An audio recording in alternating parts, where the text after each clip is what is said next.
Hey, what's up, guys? For those of you who are new, I'm Travis Britt with SOCEprep.com, where you get all your resources if you're looking to pass the statewide officer certification exam, whether you're in a basic recruit training program or you want to transfer your certification from out of state as a law enforcement officer to the beautiful state of Florida. So we got a question here today, guys. SOCEprep.com. Check me out if you're looking for any of those resources. I got free stuff over there, 17 pages of free guided notes. Offer all sorts of stuff over at the website. Check me out. Check the videos out and let us know if we can help, right? So we got a question today, enough of the plug-in, right? We got a question today that's going to ask you to identify an amendment, right? And we talked about some of the earlier videos, what's contained in the Bill of Rights, right? So we know the Bill of Rights is the first 10 amendments in our Constitution, right? And they are going to be essential to personal freedoms and liberty in this country, right? So you're going to get a whole lot of your due process out of the Bill of Rights. But there are amendments outside of the Bill of Rights that are extremely important to the way that we do business, right? So let's look at this question. It's question 16 of 200. It says, although not in the Bill of Rights, so it's not going to be 1 through 10, right? We know the Bill of Rights is the First Amendment through the 10th Amendment. It says the 14th Amendment, or the Due Process Clause, is listed where in the following answer choices. So the authors asked me to do what? Identify what the 14th Amendment is, right?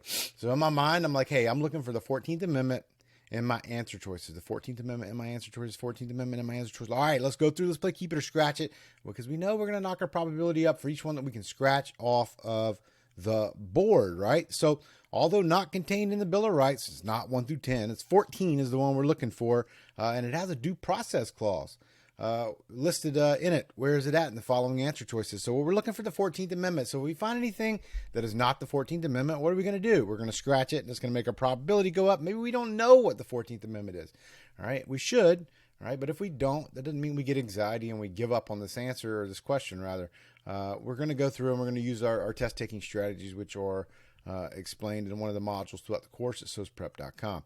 So 8 says it prohibits excessive bail and fine and cruel and unusual punishment. It prohibits excessive bail and fine and prohibits cruel and unusual punishment, right? Let's say I got lucky. I know that's in the Bill of Rights, guys. Where's it contained at? That's the 8th Amendment. The 8th Amendment protects citizens against cruel and unusual punishment. No tarring and feathering. No taking out in front of the city square and lashed until they bleed from their back. Right, we don't do that type of stuff. Our criminal justice system is not intended to humiliate or to be cruel. It's intended to rehabilitate, right? Now is it soft? No, it's not soft, but it's not cruel and unusual, right? And it's not going to provide excessive bail and fine to the point where you're locked up for jaywalking. They give you $1 million bond, right? I basically just skirted the 4th Amendment at that point and the due process clause that are contained in our amendments, right? Because I can keep you in jail for the remainder of your time. Because if you can't come up with $1 million, now I've got a debtor's prison, right? So that's not what we're going for. And there are protections provided in the Bill of Rights and in the 14th Amendment, as we just read in this answer choice, or this question rather. B says it guarantees the right to be informed of the nature of the charges, receive counsel, undergo a speedy and public trial, the right to confront witnesses, and face an impartial trial. That sounds like a lot of due process stuff, but we're looking for the 14th Amendment. Is that the 14th Amendment? I'm not sure. I'm just going to hold on to it, right?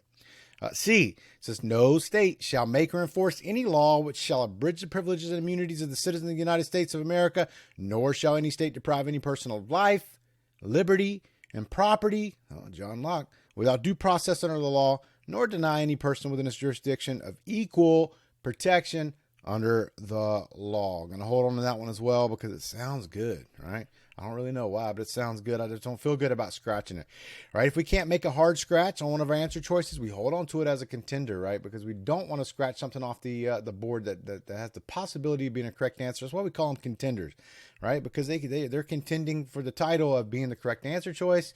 We're not absolutely certain, but they look good, right? We're going to invest a little something in them. We're going to hold on to them, right? So D says it protects the freedom of speech, press, petition, peaceful assembly, and religion, right? And that one's pretty easy, especially this generation that really love the First Amendment, right? More than they love any other amendment. That's going to be the First Amendment with its 5 protections, right?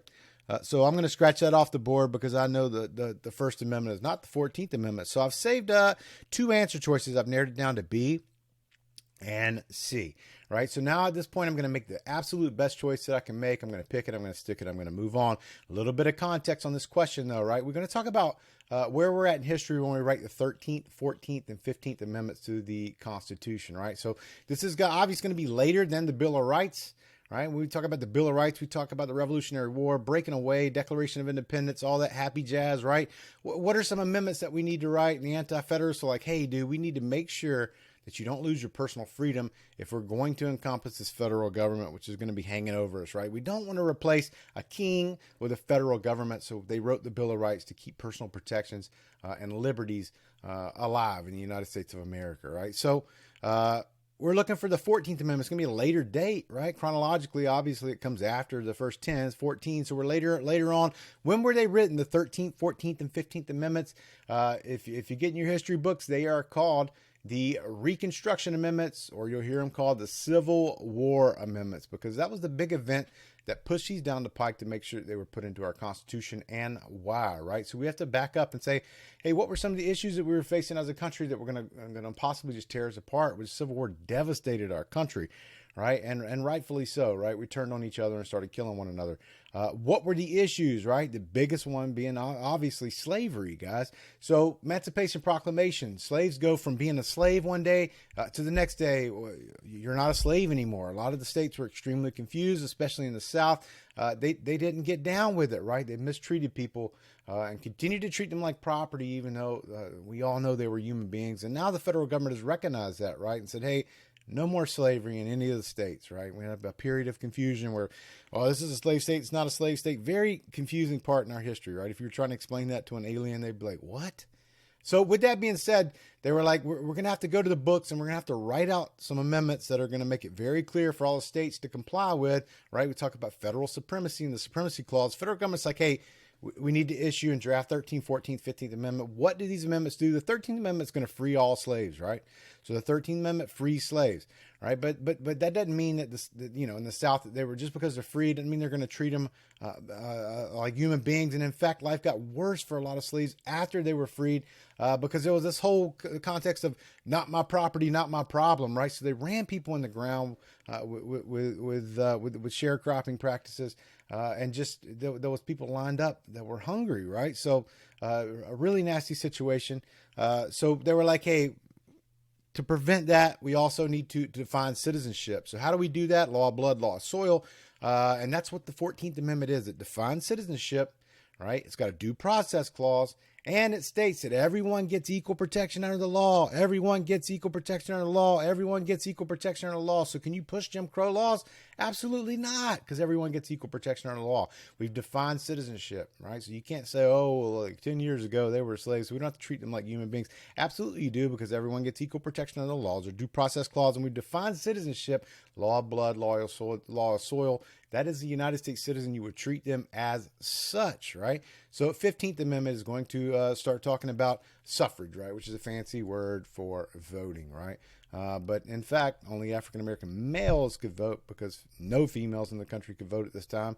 And they don't get to vote until the year 1920 with the 19th Amendment. So you see, these dates can help you out. You look at these events throughout history books chronologically, they can help you out a lot with these multiple choice questions, right? So the three things that I just told you that the 14th Amendment does, let's see if we can go back to our answer choices and answer them. It guarantees the right to be informed of the nature of the charges, receive counsel, undergo speedy and public trial, the right to confront witnesses and to face an impartial trial. That's all due process rights, but I don't feel like it really encompasses what we just talked about with the 14th Amendment. So let's check C out.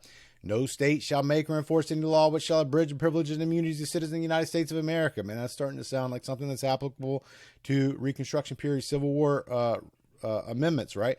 Nor shall any state deprive any person of life, liberty, or property, right? We're talking about John Locke, these natural rights, without due process of the law. We're talking about due process clause. If you don't use due process, then you cannot violate these individuals, right? Not violate's a poor word, right? But we talk about the Fourth Amendment search and seizure. You can't arrest someone without due process of the law, right? So do you have absolute freedom in the country? No.